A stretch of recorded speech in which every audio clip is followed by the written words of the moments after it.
After a history-making season that ended with a 7-point loss in the state championship, Needham Football is reloading for another big year.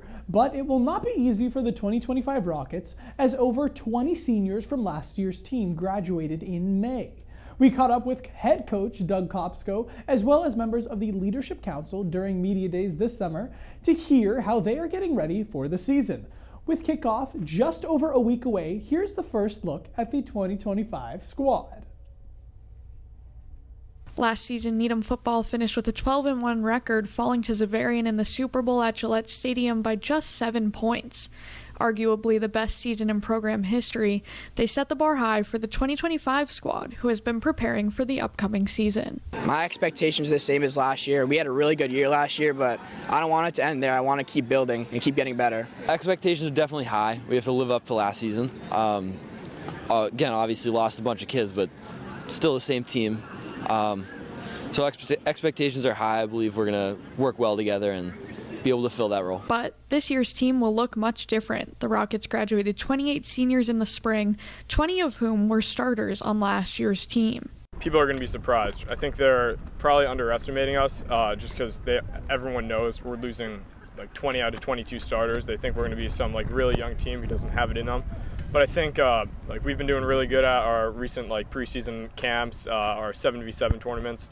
Our skill guys are looking good. I know our O-line, James Alperstein, Ikenna St. Mark, they're both looking really good. Everyone else on the O-line too. So I think we're definitely going to be a surprise to a lot of people.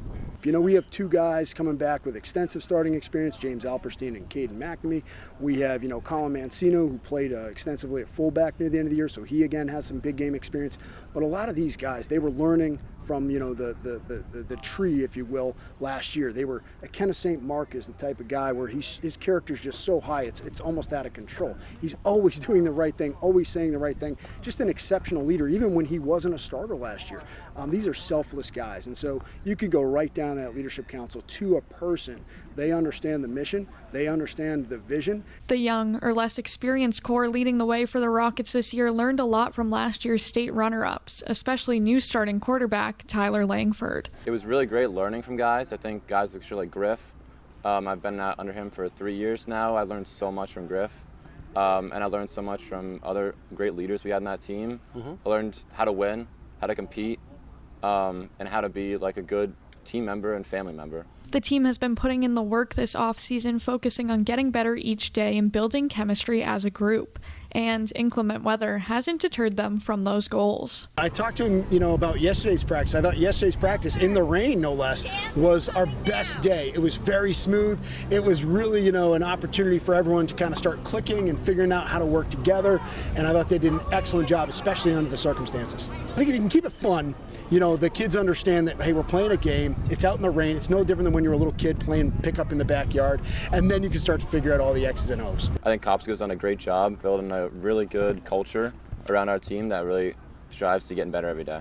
Day in, day out, kids showing up to practice, putting in that work, giving 110% every rep. Just that intensity is what's going to bring us there. This year, the Rockets opened their season on the road at Milton. Last fall, they shut out the Wildcats 24-0, and while they're excited to finally hit the field, they know coming away with a win won't be easy. We start on the road, and that's always a challenge. Starting against a Dembowski-led team, and those players are excellent. They were very young last year, and they still were one of the top teams in the state.